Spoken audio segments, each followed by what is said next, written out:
नमस्कार दोस्तों, पिछले काफी दिनों से चर्चा में है वक्फ बोर्ड। वक्फ बोर्ड को लेकर कई आरोप लगते रहे हैं कि वो कहीं पर किसी पर भी दावा ठोक सकता है। ऐसे ही एक जीता जागता उदाहरण ये मेरे सामने आप देख सकते हैं। पीछे ये एक गुरुद्वारा है जिस पर वक्फ बोर्ड ने क्लेम किया था कि ये ज़मीन हमारी है। काफ़ी लंबा इस पर केस चला, पहले लोअर कोर्ट, फिर हाई कोर्ट, अब सुप्रीम कोर्ट। अब सुप्रीम कोर्ट से क्लियर हो गया कि ये वक्फ बोर्ड की ज़मीन नहीं थी, ये गुरुद्वारा था और इसको गुरुद्वारा के रूप में ही मान्यता सुप्रीम कोर्ट से दी गई है। यहाँ पर जो कई पीढ़ियों से जो परिवार रह रहा है, जो गुरुद्वारे की सेवा कर रहा है, उनसे हम सीधे बात करेंगे, उनसे जानेंगे कि ये जो पूरा मामला है वो क्या था, किस तरह से विवाद शुरू हुआ। आप लोग कब से हैं? मैडम क्या नाम है आपका? नवनीत कौर। नवनीत जी, आप कब से हैं? आप थोड़ा सा अपने बारे में बताएंगे। मेरी तो पैदाइश ही देखिए यहाँ की है इसी जगह की आपकी पैदाइश? हाँ, 1988 की। तो ये I am the 4th generation. तो मेरी जो पापा के नाना जी थे तब से ये हम संभाल रहे हैं, सेवा संभाल रहे हैं पार्टीशन से। एक्चुअली 1947 जब पार्टीशन हुआ था, at the time of partition जब यहाँ पाकिस्तान से यहाँ मूव हुए तब ये जगह खरीदी गई थी और यहाँ पे गुरुद्वारा स्थापित किया गया। अच्छा, वो लोग पाकिस्तान से आए थे और जगह यहाँ पर खरीदी थी? हाँ, जगह ये पूरी गली मतलब हमारे ही पुश्तैनी उसमें थी, उन्होंने खरीदी थी। उसके बाद धीरे धीरे आगे सेल आउट करते तो तब ये गुरुद्वारा स्थापित किया गया था पार्टीशन के बाद। अच्छा। जी, और उसके वो लोग आए, जमीन खरीदी तो एक अपना गुरुद्वारा बना ले इस जी, तरह से। क्योंकि यहाँ पर सारी सिख कम्युनिटी थी तो सबने मिलकर यहाँ पे गुरुद्वारा स्थापित किया, जिसकी सेवा संभाल मेरे जो पापा के नाना जी थे उन्होंने, सरदार हीरा सिंह जी, जिस नाम से गली भी है। तो इस गली का नाम हीरा सिंह? इस गली का नाम ही हीरा सिंह है। तो उन्होंने यहाँ पर सेवा संभाली। फिर उसके बाद जो उन्होंने सेवा मेरे दादाजी को सौंप दी। अच्छा। दादाजी के बाद जब वो एक्सपायर हुए तो मेरे पापा ने संभाली। अब मम्मी और हम बच्चे मिलकर संभाल रहे हैं। तो सेवा चल रही है यहाँ पे तब से।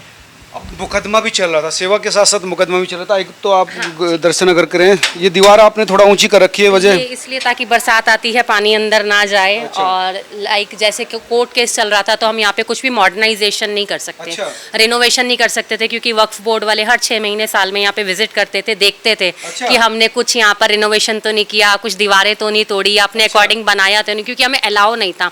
तो अगर आप देखें ये चौखटे जो हैं ये लगभग 100 ईयर्स होने वाले हैं, पुरानी है। हमने जब ये गिरने लगी, ढलने लगी, तो हमने इसके सपोर्ट के लिए यहाँ पे नई चौखटें लगवाई, लोहे की, स्टील की, दरवाजे लगवाए। और अगर आप देखें ये दीवारें भी 24 इंची हैं। अच्छा, अच्छा। पुरानी दीवारें बनी हुई हैं, 24 इंच पुरानी दीवार है। अब यहाँ से मिट्टी जड़ती थी पाठ करते हुए, बारिश होती थी तो ऊपर से पानी गिरता था, तो हमने फिर अंदर मतलब टेम्परेरी बेसिस पे पीवीसी फिटिंग करवाई, क्योंकि हम दीवारें नहीं छेड़ सकते, उसको रेनोवेट नहीं कर सकते थे। तो हमने जस्ट ये फिटिंग्स करवाई सारी उस टाइम पे। और इस तरह से हम मतलब जो भी चीज़ें हैं, सुप्रीम कोर्ट से आप केस जीत गए हैं, तो आप, मुझे लगता है कि भव्य गुरुद्वारा बनेगा। जी बिल्कुल, केस जीत गए हैं। तो अभी तक एक हमारे पास लिमिटेशंस थी, हम सेवा भाव से कर रहे थे पर जो हम करना चाहते थे वो नहीं कर पा रहे थे। तो अब क्योंकि फैसला हमारे हक में आया तो अब देखते हैं आगे, इस जल्दी ही शुरुआत करेंगे कि इसको हम प्रॉपर गुरुद्वारा इमारत जो होती है उस तरीके से इसको स्थापित कर सकें और सेवा भाव संभाल सकें। अच्छा, तो अगर बात करें यहाँ, तो ये मुकदमा शुरू कैसे हुआ?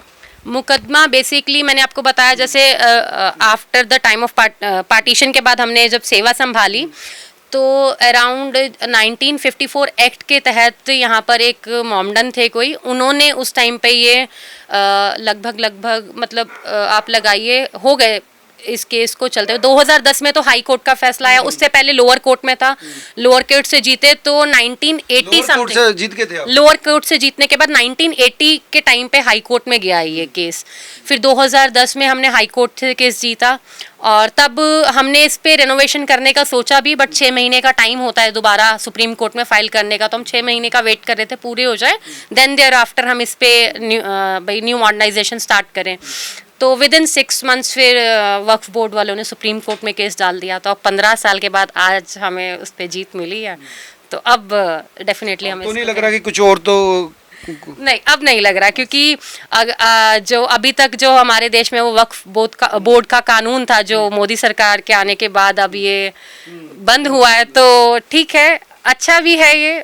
तो कानून को लेकर क्या कहेंगे कि ठीक है, सुधार होना चाहिए था? सुधार देखिए, अब कानून का तो इतना मैं नहीं कह सकती, पर हाँ यहाँ पर एक जो ड्रॉबैक था वो ये था कि पहले ये था कि वक्फ बोर्ड ने जिस जमीन को कह दिया जमीन के मालिकाना हक जिनके पास है उनको प्रूफ करना पड़ता था ये हमारी है, और उनके पास कोई प्रूफ नहीं था। हमारे पास सारे वैलिड डॉक्यूमेंट्स थे या चीजें थी, हमने वो सारी प्रूफ करी। आपके केस में भी ऐसे ही हुआ? जी, केस तो देखिए मेरे फादर साहब थे और जो दादाजी थे उन्होंने लड़ा, तो बट जो हमने डॉक्यूमेंट्स देखे हैं मुझे उतना पता है। केस का तो मैं ना गई हूँ ना मुझे उतना पता जो है। पहले इंडिविजुअल ने लड़ा वक्फ बोर्ड को, फिर उसने ट्रांसफर कर दिया, मतलब इस केस को क्या वक्फ बोर्ड ने कब से लिया? उससे पहले इंडिविजुअल थे जो लड़ने वाले थे? जो हमें पता है उसके अकॉर्डिंग कोई यहाँ पर मक्का करके एक मोमडन रहते थे। अच्छा। उन्होंने केस फाइल किया था। आफ्टर दैट जब वो नहीं लड़ पाए या उनका एज स्पैन था तो उन्होंने वक्फ बोर्ड को ट्रांसफ़र कर दिया।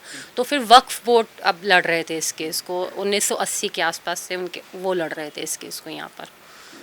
जी, तो मतलब पहले इंडिविजुअल ने लड़ा, उसके बाद वक्फ बोर्ड को ट्रांसफ़र कर दिया, और अब अंत में जो जीत हुई है वो सत्य की जीत हुई है। इनका कहना था कि हमने जब पाकिस्तान से आकर हमारे बुजुर्गों ने जब ये ज़मीन खरीदी, यहाँ पर गुरुद्वारा बनाया और गुरुद्वारे की सेवा तब से हो रही है। अब वो किस तरह से क्लेम कर रहे थे कह नहीं सकते, लेकिन अब जो है फिर से भव्य गुरुद्वारे का जो है निर्माण किया जाएगा। अभी आप देख सकते हैं कि छत भी सिंपल सादे, उसमें आप देख सकते हैं कि अगर आप यहाँ दीवारें देखें, हमने विंडो तक नहीं बंद करी थी।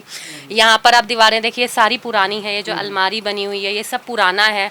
बीच में गुरुद्वारे में एक बार थोड़ा सा आग वगैरह भी लगी तो हम उसको नहीं कर पाए, हमने जस्ट उसको कवर अप किया। हम नहीं कुछ कर पाए। जी जी जी, तो हमने जस्ट सपोर्ट्स प्रोवाइड किया, हम उसके अलावा इसमें कुछ अभी नहीं। बाहर से तो थोड़ा सा रेनोवेट कर रखा है, लेकिन अंदर बिल्कुल पुराने का पुराना, जी, 100 साल जी, पुराना जी। बिल्डिंग है, तो काफ़ी कमज़ोर भी हो गई है आप कह सकते हैं। और अब उम्मीद करते हैं कि SGPC मैनेजमेंट कमेटी जो है, दिल्ली सिख गुरुद्वारा कमेटी है, सिख परिवार हैं, सिख संगतें हैं, तो सभी की जीत है ये। तो अब देखते हैं सबके सहयोग से कैसे हम आगे बढ़ सकते हैं और कैसे नवीनीकरण शुरू होता है इसका। हाँ, होना चाहिए कि जल्दी होना चाहिए, जल्दी ही और होगा देखिए, भी। फिर से आप लोग दर्शन कर सब लीजिए। कुछ इन्हीं की कृपा है, बाबा जी की ही कृपा है, श्री गुरु ग्रंथ साहिब महाराज, उनका ही शुक्राना है, उन्हीं का ही सब कुछ जो है चलता हुआ आ रहा आंटी जी आपकी है। ये मम्मा है मेरी जो सेवा संभालती हैं। हम तो मतलब सुबह शाम आते हैं, होल डे यही संभालते हैं, जो सारा संभालते हैं। आंटी जी, एक तो आपको हार्दिक शुभकामनाएं कि कम से कम आपकी सेवा और बहुत आपकी आपके प्रार्थना बिल्कुल बात। स्वीकार हुई है। और क्या देखो कहेंगे? हमारे सरदार हीरा सिंह जी जिन्होंने पहले स्थापना करवाई गुरु ग्रंथ साहिब जी की, फिर उन्होंने पहले किसी और को सेवा दी थी। फिर मेरे फादर इन लॉ पंजाब में रहते थे और उनका यही काम था, ग्रंथी थे। अच्छा, ग्रंथी थे। हाँ, देखो हम जैसे है उन जैसी सेवा नहीं निभा सकते, वो सब नहीं निभा सकते। जैसे मेरे बच्चे सेवा तो कर सकते हैं, यहाँ नहीं बैठ सकते। अमृत नहीं छका उन्होंने, जो अमृत छकेगा सेवा तो वही निभाएगा। तो नाना जी की फैमिली में भी अमृत नहीं छका हुआ था बच्चों ने, अपने अपने काम धंधे, ड्राइवर लाइन थी, ट्रांसपोर्ट लाइन। उन्होंने मेरे फिर फादर इन लॉ को बोला, अपनी बेटी को बोला कि सब दिल्ली रहते हैं, आप दिल्ली शिफ्ट हो जाओ और गुरुद्वारे की सेवा संभालो। तो फिर मेरे फादर इन लॉ इधर आ गए सन 64-65 के करीब, मतलब आ गए होंगे। वैसे 52 या 53 के करीब गुरुद्वारे की स्थापना हुई है। उनके आने से काफ़ी पहले हो चुका था। हाँ हाँ हाँ, जब वो आए जैसे 1-2 साल रहे तो उन्होंने यहाँ गुरुद्वारे का करवा दिया फिर स्थापना। फिर मेरे फादर इन लॉ को बुला लिया। फिर वो उनको भी 20 अटैक हो गए थे, हार्ट पेशेंट थे, और लेकिन सेहत चढ़ती कला थी, भगवान का सारी उम्र पाठ करा उन्होंने। तो 21वें अटैक पे उनकी डेथ हुई है। 21वें अटैक पे? हाँ, 20 अटैक हुए उनको। ऐसा कहा जाता है गुरु कि तेग बहादुर साहब थर्ड की स्पेशल फाइल बनी हुई है बाकायदा। तो ज्वाइंट फैमिली थी, मैं उनके साथ थी। वैसे हम 5 भाई हैं, लेकिन उनके साथ जो रहने का मौका मिला उनकी सेवा को, वो हमारे को फैमिली। तो जब ब्याह के आई तो उनके साथ सेवा करते रहे। अब आप संभाल रहे हैं? हाँ, फिर सरदार जी रहे। फिर अब सरदार जी को भी 8.5 साल हो गया डेथ हुए को। फिर बाकी ये है अभी दिन रात जैसे रहना है, छोटी मोटी संभाल करनी, सेवा संभालनी, सब। बाकी संगत का सही हो गया, हम अकेले तो कुछ नहीं कर सकते। पाठ पूजा होगी तो गुरुद्वारा है, पाठ पूजा नहीं है तो गुरुद्वारा भी नहीं है। तो सो भगवान की कृपा है। पुरानी संगत यहाँ से कई शिफ्ट हो गई है, लेकिन अब भी जिनकी यहाँ से बहुत मुरादें पूरी हुई हैं, तो भी यहीं उनके कहते हैं बच्चे का बर्थडे, ये मेरा काम यहीं से पूरा होता है, अरदास कर दो। तो संगत का सहयोग है बहुत, ऐसी बात नहीं है। धुलाई है, सेवा है, प्रसाद है, काफ़ी संगत सहयोग देती है। अब थोड़ा सा इसको भव्य रूप से कंस्ट्रक्शन इसका करने की चाहिए, क्योंकि काफी अब तो नया रूप बनेगा ना, फिर अब तो नया रूप बनेगा। कमेटी है, उनको जब बुलाए वो भी साथ देती है, कमेटी भी देती है, संगत भी है, मोहल्ला भी है। रात पर बाहर जैसे, क्योंकि पहले वक्त बोर्ड वाले भी आते थे, मोहम्मदन भी आते थे, चेक करके जाते हैं, दीवारें वगैरह सब देख के जाते हैं। चेक तो करते कई बार थे। मैं अकेली रहती तो डर भी होता है कि, तो ऐसे मोहल्ले का मुझे साथ मिला, ऐसी बात नहीं है, मोहल्ले का साथ मिला कभी। मोहल्ला साथ अब देता तो फिर था। नया रूप होगा, नया क्या कहेंगे इतनी लंबी लड़ाई के बाद जीत? कमेटी के साथ मिल के जो भी होगा फिर अपने आप भगवान ने काम कराना चाहिए। जिसने यहाँ तक पहुँचाया है तो खेचल जो है तकलीफ़ें वो काटी हैं बरसात के दिनों में, फर्श नीचा है, इस वजह से ये चौकटे हैं, सीम दीमक लग गई थी, यहाँ से दरवाजे गिर गए थे, तो इस वजह से हमें ये काम करवाने पड़े प्लास्टिक। तरफ भी था। नहीं, यहाँ एक खिड़की सी थी, अच्छा। बारी जिसको कह देती हूँ वो थी। ये तो अब 4 साल पहले गिरी है। मैं चंडीगढ़ में कमजोर हो गई थी। ऑपरेशन कराने गई थी वो दीमक से, तो फिर गिरी, इसको भी ढक दिया। पहले ये हमने निशानी रखी हुई थी, तो उनकी हमने कोई ईंट को हाथ नहीं लगाया, ये आगे रिपेयर करके लगा दिया क्योंकि मिट्टी बहुत गिरती थी पाठ करते समय। 100 साल से ऊपर का है ये, 120-25 साल से ऊपर का, तो नमक छोड़ती हैं ईंटें, और 18 इंच की दीवारें हैं, एक 24 की है बाकी 18 की है।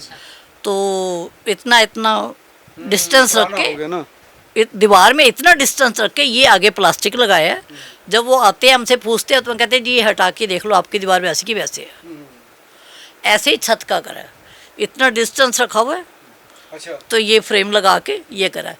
ये वो आए पीछे तो सरदार जी ने डंडी से गत्ता उठा के उनको दिखा दिया, आपकी छत ऐसी की ऐसी है। नहीं, अब तो आपकी होगी, उनकी थोड़ी ही होगी अब तो। अब तो खैर सब चीज़ खत्म की, जितने तक केस चल रहा था तो काय को पंगे रहे, पार्टी तो करना है हमने, निपटाते रहे। अब नई जनरेशन थोड़ा फैसिलिटीज ज़्यादा मांगती है, एसी है ये वो, तो आकर थोड़ा सा, तो पहले चल भी जाता था क्योंकि पब्लिक नहीं थी इतनी, और फ्लैट बन गए, हवा पानी में फ़र्क पड़ गया।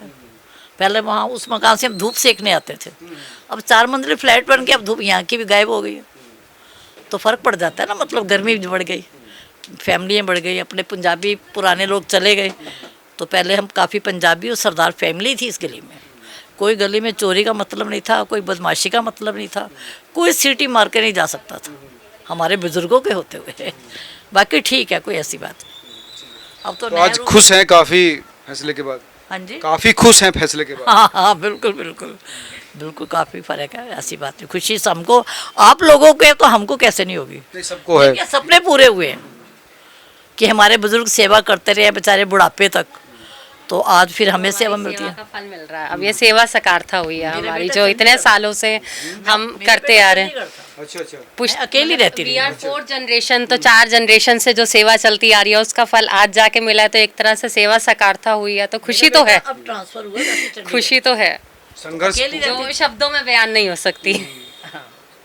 कोई ऐसी बात नहीं, सब ठीक रहे, तकलीफें काटियाँ, हमारे गुरुओं ने तो कुर्बानी दी दूसरों की खातिर, तो ये तकलीफ हमारे लिए कुछ भी नहीं है। ये सेवा थी, तकलीफें नहीं थी, ये सेवा थी। ये सेवा बरसात आई है, पानी बाल्टियों से भर भर के बाहर डालते रहे हैं, क्योंकि सड़क ऊंची बन गई, ये नीची है, इसको ऊंचा, अब संगत कह रही थी कि इसको ऊंचा करो, मैं क्या ऊंचा करेंगे, केस तो क्या पता अब जीतने वाले होंगे, ऐसे फिर आके मुसलमान गाली दें, खड़े हों, और मेरे को थाने चक्कर लगाने पड़े। चलने दो गाड़ी, अब वो भगवान ने सुन ली। टॉयलेट के लिए परेशान थे कि सुबह के बुजुर्ग लोगों को ये सीढ़ी चढ़नी मुश्किल लगती है, 2-2 3-3 बार बाथरूम जाते हैं, तो अब कह रहे थे टॉयलेट पर नहाने के लिए। मैं कहा देख लो, कल को फिर यदि केस चलाना मेरा साथ देना, कहीं मेरे को ना भागना पड़ेगा अकेली को। नहीं, वो शरीफ आदमी थोड़ा डरता है, होता है कि नहीं होता? लेकिन अब केस जीतने के बाद कोई डर नहीं है, कोई दिक्कत नहीं है, और ये अपने आप में एक बड़ा अब तो वैसे ही नया रूप, हाँ नया रूप आएगा, और सब लोग खुश है। परिवार के तमाम लोग कह रहे हैं कि सरदारों का जो है हिस्ट्री अगर बात करें तो वो कुर्बानी की हैं, गुरुओं ने कुर्बानी दी है, और ये जो संघर्ष था अब इस संघर्ष का फल भी मिला है। तमाम लोग खुश हैं और उम्मीद करते हैं कि भव्य गुरुद्वारा का निर्माण यहाँ पर होगा। सबके नए बन गए, अब संगत को यहाँ पुरानी जगह में बैठना पड़ता, क्यों ना नए रूप में बैठाऊं। देखिए आप देख सकते हैं ना, तो कंस्ट्रक्शन आप पुराना वही है दरवाजे, फिर लग गई है। ये दीमक है, सीमेंट है, काफ़ी कमज़ोर हो गया है वो सारी। पिछले साल डलवाई थी कि यहाँ पर बारिश का पानी आता था तो दिक्कत होती थी। छत पर भी हमने टीने ही डलवाई, छत रिपेयर नहीं करवा सकते थे, पानी अंदर चोता था, तो छत पे टीने डलवाई कि पानी ना जाए। पहले नीचे प्लास्टिक बिछाया, फिर टीने है, यहाँ पे ऐसे गैप आ गया था, हाँ दीवारों पे, अब दीवार गिरने वाली हो रही थी, तो फिर रिपेयर करा के दीवार को इधर वैसा इधर भी ये इसके ही है, गुरुद्वारे का नहीं है, वो पर्सनल खरीदा है हमने खरीदा सेवा बाद के में लिए, हाँ रहने के लिए। रहने के लिए जी। वैसे हमारी रिहाइश वो थी पहले, यहाँ बाहर से ताला लगाते थे, हमने तो पहले चोरी चकारी नहीं होती थी। अब थोड़ा सा माहौल ख़राब हो गया था, तो हमने फिर ये खरीदना तो था ही, क्योंकि वो बेच दिया है। ज्वाइंट था, बुजुर्गों की बातों में बता। सेवा के हिसाब से यहाँ पास में खरीदा रहना भी कि से- जरूरी थी। जी क्योंकि यहाँ रहने का स्पेस नहीं था, तो अपना पर्सनल घर इसके साथ वाला खरीद लिया कि सेवा हो सके। चादरें भी रहे हैं, पर घर से दूर, कोई 4 गली में, कोई गोरख पार्क, कोई इधर शुक्र बाजार में। तो हमें तो कितनी यहीं फैमिली होंगी सिख फैमिली यहाँ पर अगर अब जो तो गुरुद्वारे से फैमिली नहीं है। तो ज़्यादा नहीं है, अब तो 8-10 परिवार ही रह गए हैं। लेकिन अगर आज से 10-15 साल पहले की बात करें तो आधे से ज़्यादा पूरा परिवार, मतलब सारा ही मोहल्ला सरदारों का था। बढ़ता गया। फिर यहाँ से कोई प्रीतमपुरे चला गया, कोई ग्रेटर क्लास चला गया, कोई मतलब कुछ। फिर मूव होते गए, जहाँ जहाँ मेन सिख कम्युनिटीज़ थी वहाँ मूव हो गए, पर हम लोग अभी ऐसे सेवा छोड़कर तो नहीं जा सकते। देखिए ये होता है डिविएशन, जो कह रहे हैं कि तमाम लोग चले गए, 10-12 फैमिली अभी है, लेकिन जो सेवादार हैं वो लगातार यहाँ पर डटे हुए हैं। और अब निर्माण का जो है वो रास्ता है कि इसका गुरुद्वारे का निर्माण हो। आप देख सकेंगे कि बाहर जो है, बाहर अभी तो बोर्ड कैसे हटा दिया आपने? यहाँ पर जो बोर्ड ये लगा हुआ है, कौन सा? नहीं, बाहर आंधी की वजह से बार बार गिरता रहता है, इसलिए अंदर लगाया कुछ दिनों से, क्योंकि मौसम बाहर खराब चल रहा है, आंधी आ रही थी, तो बोर्ड बार बार गिर रहा था, इसलिए अंदर लगा दिया इसको अभी टेम्परेरी बेसिस पे। तो आप देख सकते हैं कि बाहर बोर्ड भी नहीं है, अंदर लगाया गया है। और अब ये कह रहे हैं कि भव्य स्वरूप में इस गुरुद्वारे का निर्माण किया जाएगा, और सब जो सिख कम्युनिटी के लोग हैं वो इस निर्माण में अपनी भागीदारी सुनिश्चित करेंगे। लेकिन ये अपने आप में एक मुकदमा, एक नज़ीर है, एक उदाहरण है, केस स्टडी है कि किस तरह से कई धार्मिक स्थलों पर, कई निजी ज़मीनों पर भी वक्फ बोर्ड क्लेम करता है, और बाद में फिर लंबे संघर्ष के बाद वो मुकदमा जीतते हैं जिनकी ज़मीन होती है, जिनकी प्रॉपर्टी है। आप तमाम लोग क्या सोचते हैं ज़रूर बताएं। अच्छी लगी हो खबर तो शेयर जरूर कीजिए। नमस्कार।